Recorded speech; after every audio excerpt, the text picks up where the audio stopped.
Assalamualaikum warahmatullahi wabarakatuh.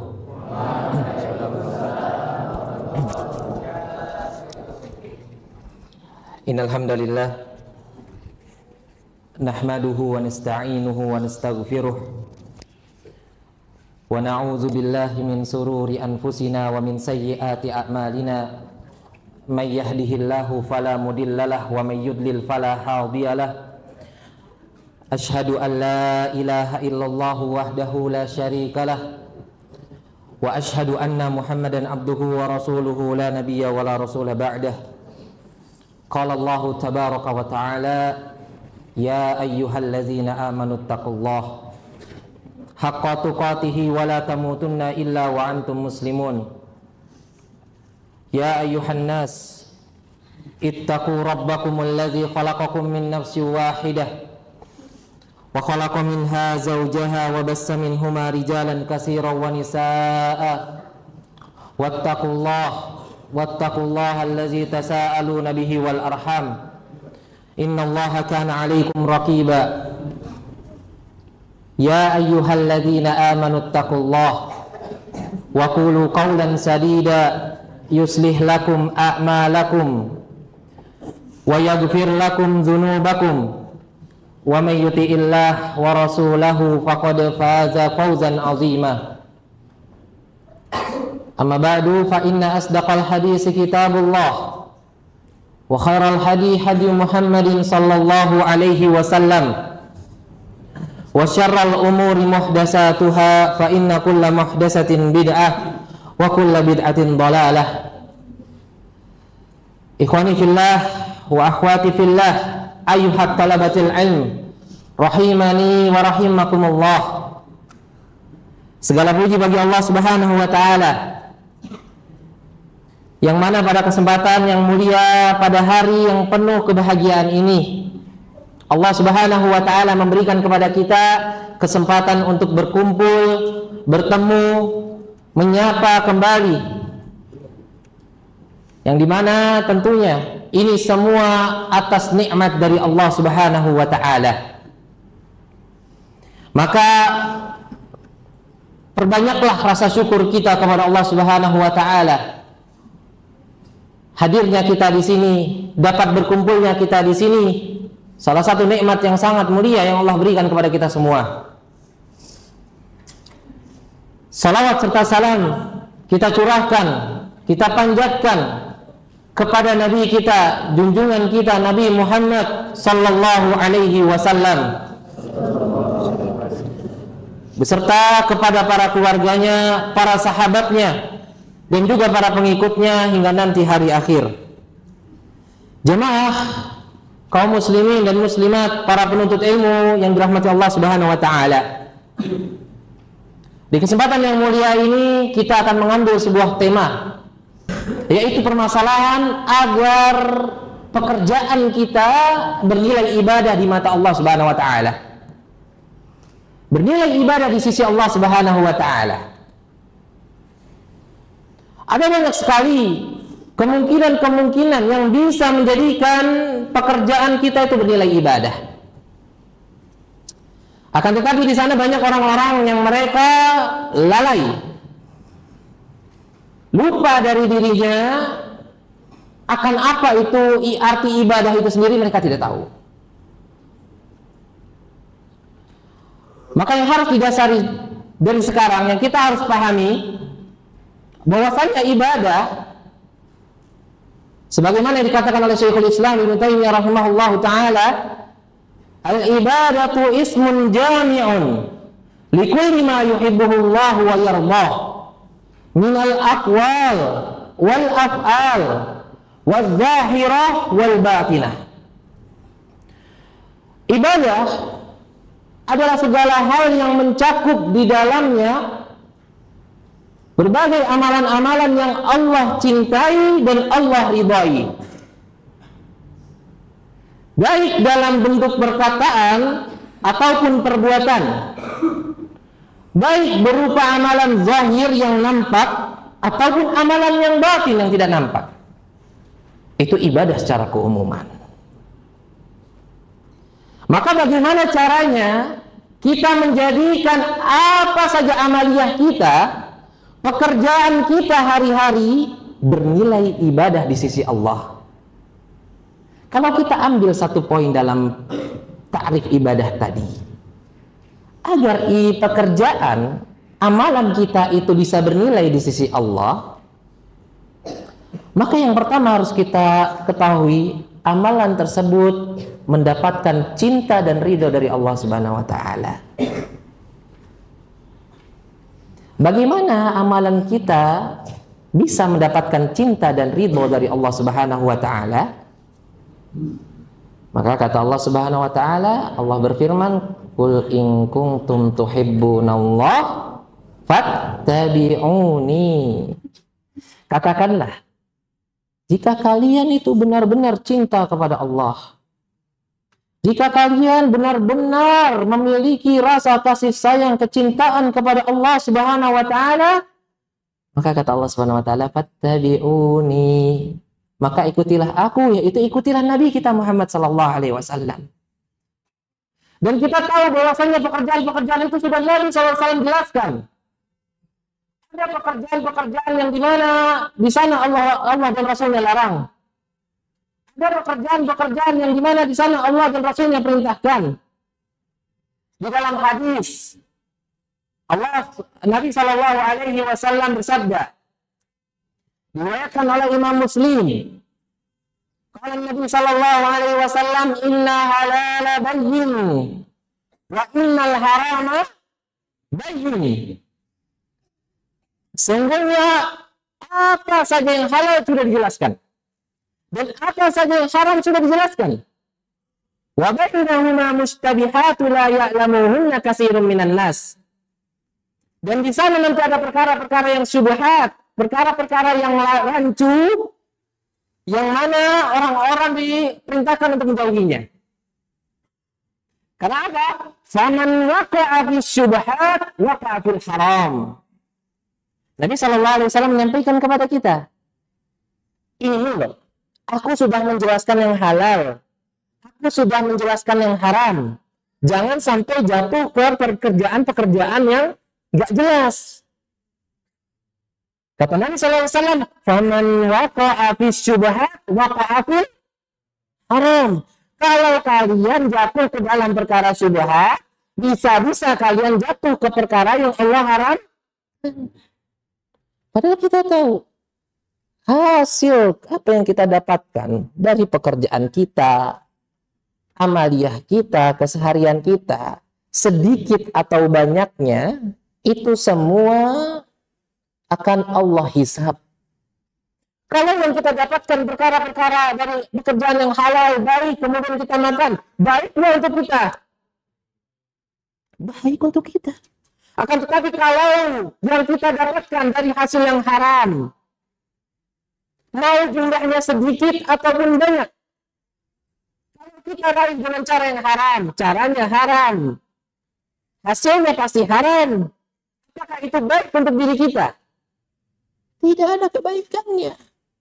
Mungkin sekarang kita merasa, oh ini haram, nggak apa-apa, sedikit saja saya nyobain. Tapi itu hanya bersifat sementara.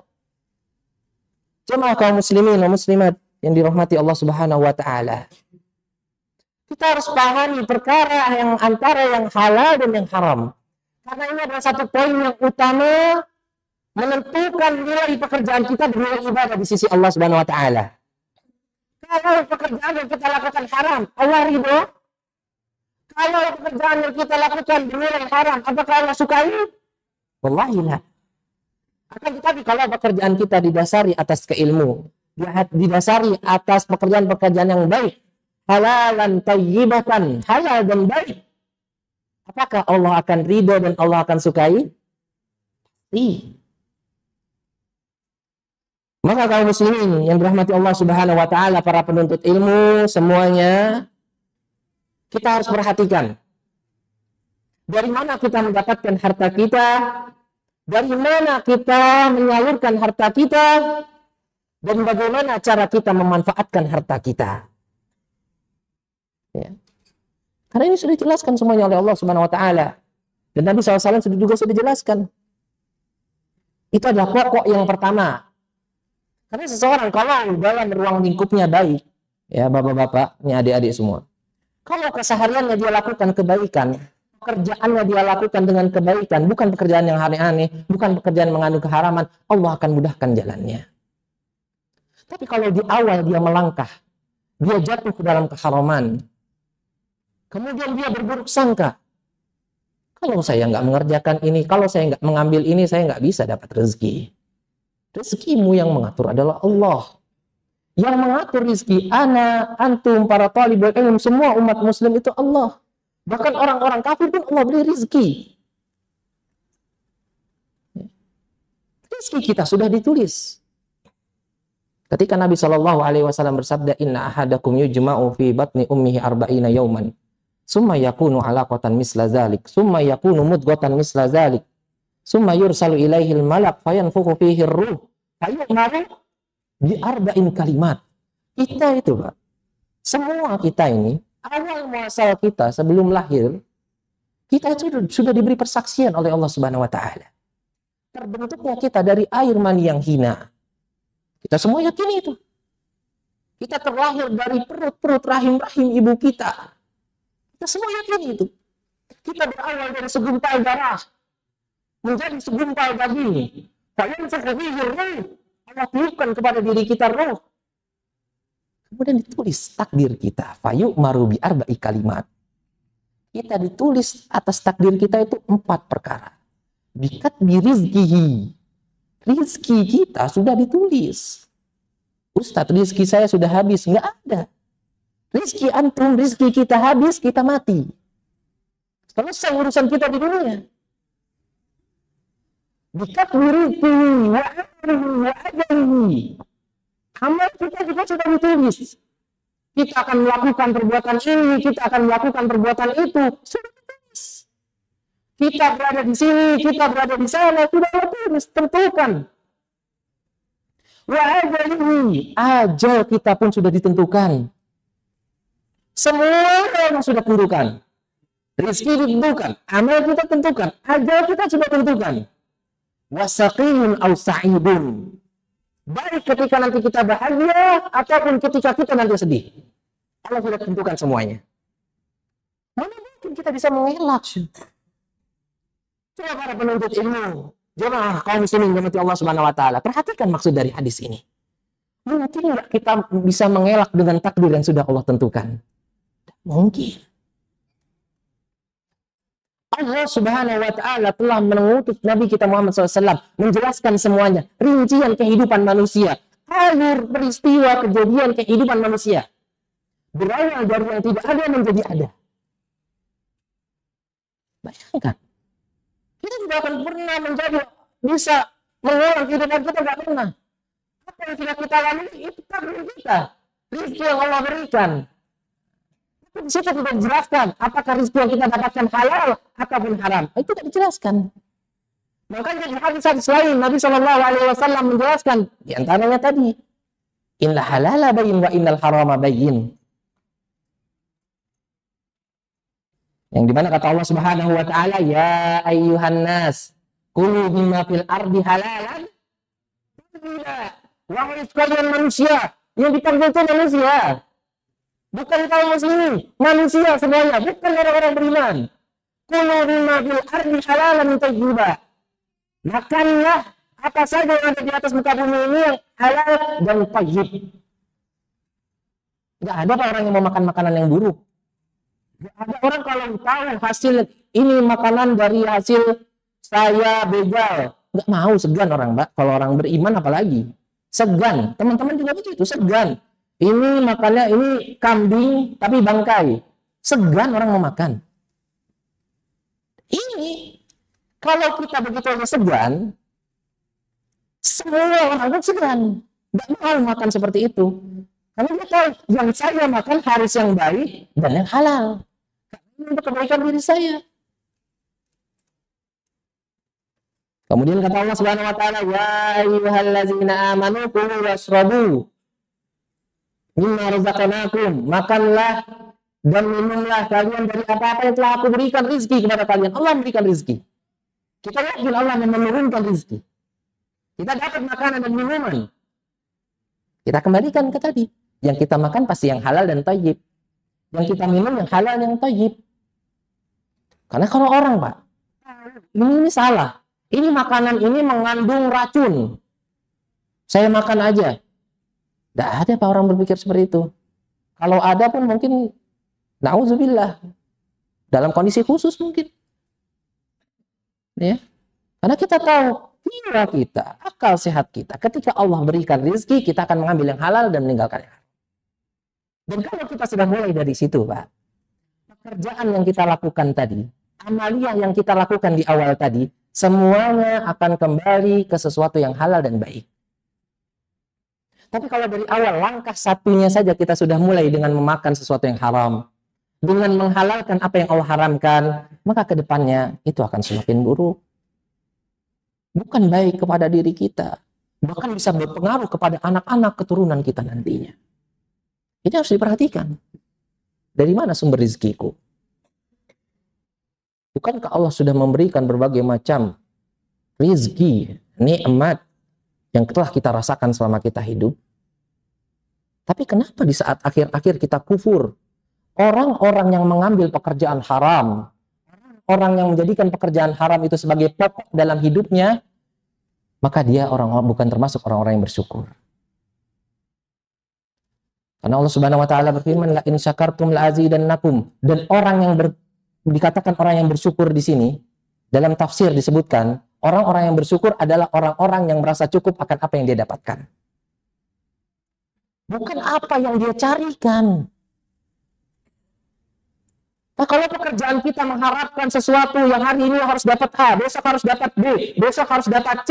Pak, kalau seperti itu kita nggak dapat, sedih kita Pak, stres kita yang ada. Kalau hanya mengejar A, B, C sampai Z, nanti muter lagi dari A lagi, nggak selesai.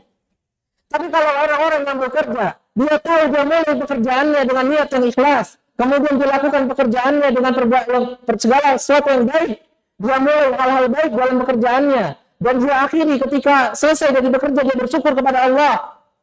Apa yang kembali kepada dirinya? Rasa cukup. Tidak berlebihan. Tidak ingin meminta lebih. Apa yang Allah berikan dia tahu, oh hari ini Allah berikan ini. Hari ini saya belum dapat ini. Semoga besok Allah berikan saya yang lebih baik. Begitu orang beriman. Tapi kalau mereka orang-orang yang hari pertama sudah punya target A, bagus dia targetkan. Besoknya dia punya target B, bagus dia targetkan bagus. Akan tetapi di target-target tersebut, dia tidak niatkan masuk dalam pekerjaan itu ibadah. Dia hanya mementingkan target, pokoknya saya harus dapat ini, pokoknya saya harus dapat ini. Nah, kalau dia nggak dapat, dia stres.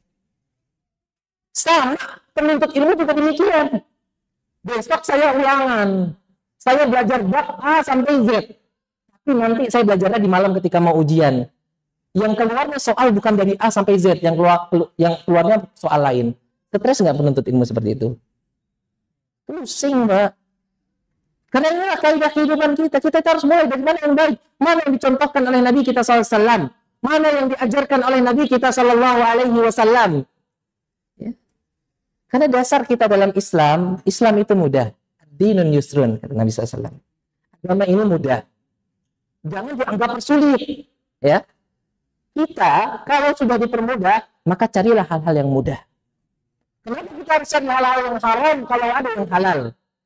Ustaz yang halal sedikit. Ya, bukan begitu pemikiran seorang muslim. Pemikiran seorang muslim adalah itu cukup, bisa memenuhi kebutuhan. Inilah yang saya kerjakan. Bukan yang ini nggak cukup, saya harus dapat segini, kalau nggak dapat segini saya harus begini. Kita korbankan diri kita yang nanti berdampak kepada keluarga kita, sanak saudara kita, anak-anak kita.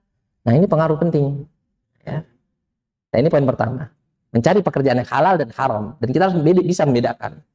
Jangan sampai, Pak, kita awalnya bekerja halal, tapi di tengah-tengah ada yang haram lebih menarik. Tertarik kita sama yang haram. Boleh nggak seperti itu? Boleh nggak? Nggak boleh. Karena pekerjaan yang halal harus kita utamakan.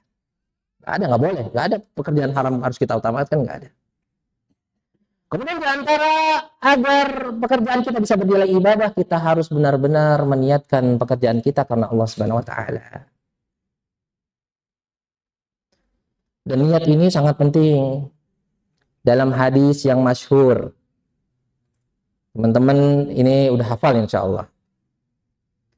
An Umar ibn al-Khattab radhiyallahu an, sami'tu Rasulullah sallallahu alaihi wasallam yaqul, innamal a'malu binniyat. Dan ini mencakup segala perbuatan, Mbak. Niat ini harus kita dasari dengan keikhlasan. Wa innama likulli imri'in ma nawa. Dan setiap orang itu berdasarkan apa yang dia niatkan. Faman kanat hijratuhu ila Allah wa rasulih, fa hijratuhu ila Allah wa rasulih. Nabi sallallahu alaihi wasallam bersabda dalam hadis sahih diriwayatkan oleh Imam Bukhari dan Muslim. Barang siapa yang tujuan hidupnya karena Allah dan Rasulnya, kembalinya kepada siapa? Allah dan Rasulnya. Tapi selanjutnya kata Nabi SAW apa? Faman kanat hijratuhu lid-dunya yusibuha au imra'ah tankihuha hijratuhu ila ma hajara ilaih. Kalau hijrahnya, kalau tujuan hidupnya hanya untuk dunia, bukan nggak boleh Pak, teman-teman nyari dunia itu boleh, harus, bahkan kita menafkahi keluarga kita itu wajib. Dalam hadis lain kata Nabi SAW, ya ketika ditanya, ya Rasulullah, apakah saya menafkahkan harta saya untuk jihad fisabilillah lebih baik? Tidak. Apakah saya infakkan harta kita untuk fakir miskin lebih baik? Tidak. Apakah saya infakkan harta kita untuk orang-orang yang butuh lebih baik? Tidak. Kata Nabi SAW, nafkahilah keluargamu, itu adalah nafkah yang terbaik. Banyak. Ya, nafkah untuk keluarga adalah nafkah yang paling baik. Lebih baik dari jihad fisabilillah. Lebih baik dari nafkah kepada duafa. Dari saudara-saudara yang lain. Ya. Tapi ini tujuannya kita lihat tadi. Kalau dia tujuannya baik kepada keluarganya, maka kembali juga pahala untuk dirinya. Akan tetapi faman kanat hijratuhu lid-dunya, cuma dunia, Pak. Dia cari dunia boleh, nggak ada yang melarang. Nggak ada Islam melarang cari dunia, boleh. Nabi kita SAW seorang pedagang, jadi beliau berjualan, beliau berdagang. Para sahabat berdagang. Ya, Abdurrahman bin Auf, sahabat yang mulia, beliau pedagang yang tajir, beliau pedagang yang sangat kaya. Menginfakkan seluruh hartanya. Datang ke Madinah, nggak punya harta, dia berdagang lagi sampai kaya lagi. Islam itu mengajarkan kita untuk bekerja.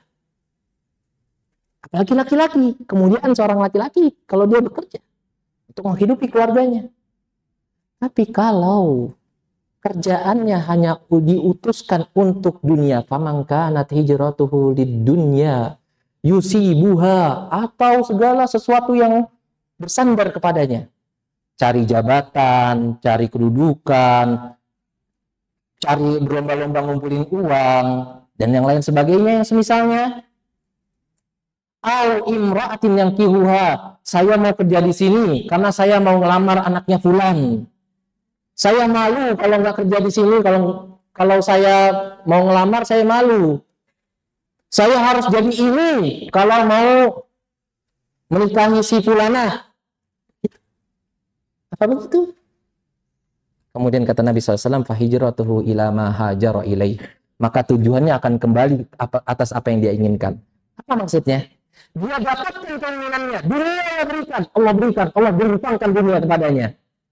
Pernikahan yang dia inginkan Allah berikan, nikah, silakan. Tapi apa? Ibadah amaliyah tidak ada sama sekali. Bahkan na'udzubillahnya, Pak. Ketika orang-orang sudah terjerumus, terjatuh ke dalam perkara-perkara demikian, ya, dia meninggalkan apa yang telah Allah wajibkan. Di dalam hadis Nabi SAW mengatakan bunyal Islamu ala khams.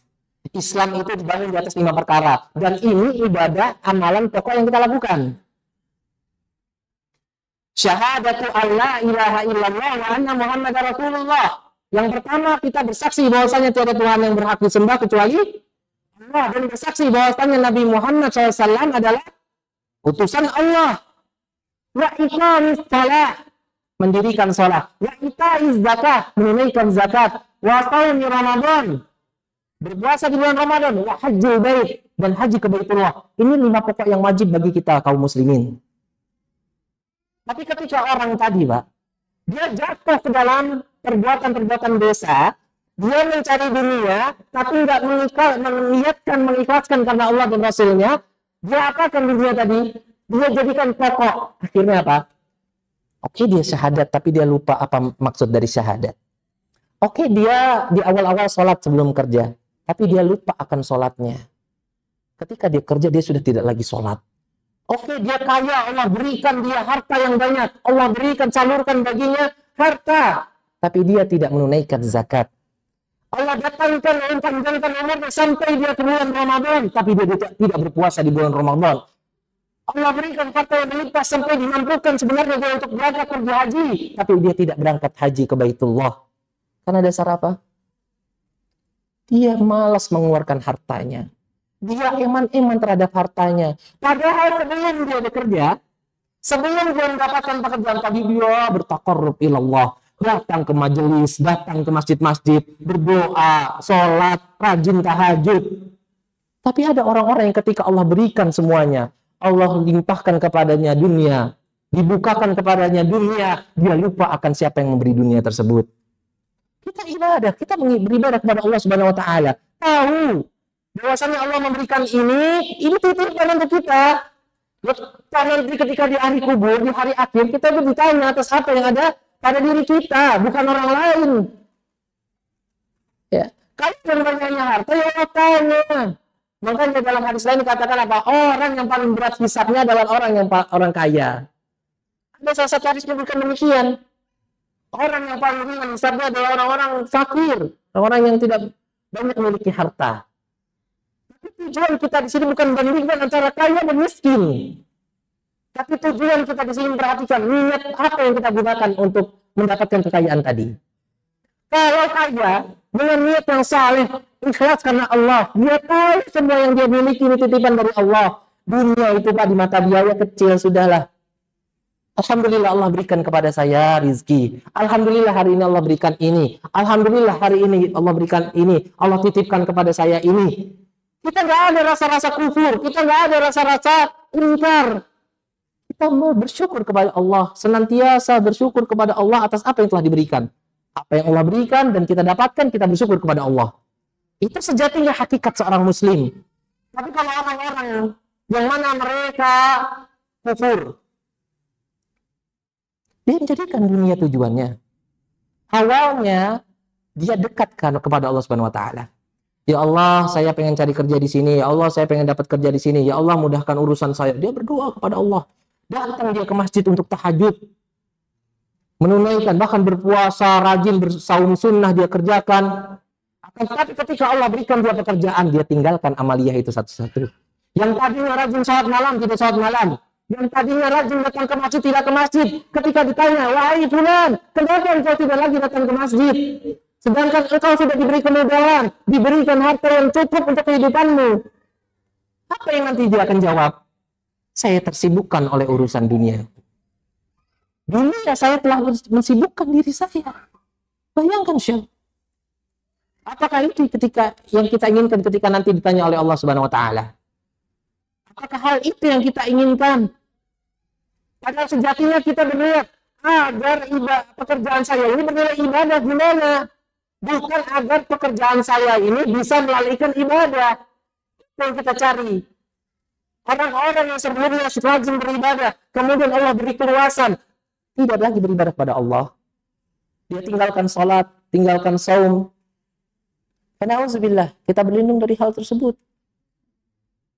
Karena kita sebagai kaum muslimin yang dirahmati Allah Subhanahu wa taala, kita harus lebih perhatikan diri kita. Kebutuhan kita kepada Allah Subhanahu wa taala lebih tinggi daripada yang lainnya. Kita ini makhluk ciptaannya, kita yakin. Dalam satu surat Allah Subhanahu wa taala berfirman, "Wa ma khalaqatul jinna wal insa illa Wudhu. Dan tidaklah aku menciptakan jin dan manusia kecuali untuk beribadah kepada aku, beribadah kepada Allah. Itu tujuan kita ya. Tujuan hidup kita tahu. Tapi apa yang kita lakukan sekarang? Kita lalai dari hal tersebut. Kita lupakan tujuan utama, menjadikan tujuan utama itu nomor 2, kemudian kita melakukan perbuatan-perbuatan, pekerjaan-pekerjaan yang melalaikan diri kita dari ibadah kepada Allah Subhanahu wa taala. Maka kaum muslimin dan muslimat yang dirahmati Allah Subhanahu wa taala, para teman-teman, para penuntut ilmu dimanapun berada, jazakumullahu khairan katsiran. Semoga apa yang Anda sampaikan pada kesempatan ini menjadikan sedikit nasihat, pengingat bagi kita semua dalam melaksanakan ibadah kita tentunya. Dan semoga Allah Subhanahu wa taala menjadikan diri kita terus istiqomah, menjadi hamba-hamba yang selalu bersyukur kepada Allah Subhanahu wa taala. Istiqomah atas apa yang sudah Allah tentukan pada diri kita dan bersyukur atas apa yang telah Allah berikan kepada diri kita. Carilah pekerjaan-pekerjaan yang baik. Gunakanlah waktu-waktu kita untuk mendapatkan amalia yang baik. Manfaatkanlah sebaik waktu-waktu kita. Baik kita seorang penuntut ilmu ataupun seorang pekerja. Baik dia seorang pedagang. Baik dia seorang guru, tenaga pendidik, ataupun dimanapun mereka bekerja. Jangan jadikan Allah nomor 2. Jadikan Allah nomor 1. Maka pekerjaan kita insya Allah akan Allah mudahkan. Barakallahu fikum jami'an, jazakumullahu khairan katsiran, wa nahtatim bidu'ai kafaratul majlis. Subhanakallahumma bihamdik, asyhadu an la ilaha illa anta, astaghfiruka wa atubu ilaik. Barakallahu fikum, assalamualaikum warahmatullahi wabarakatuh. Wa laqad yassarna al-Qur'ana lidh-dhikri fahal min muddakir.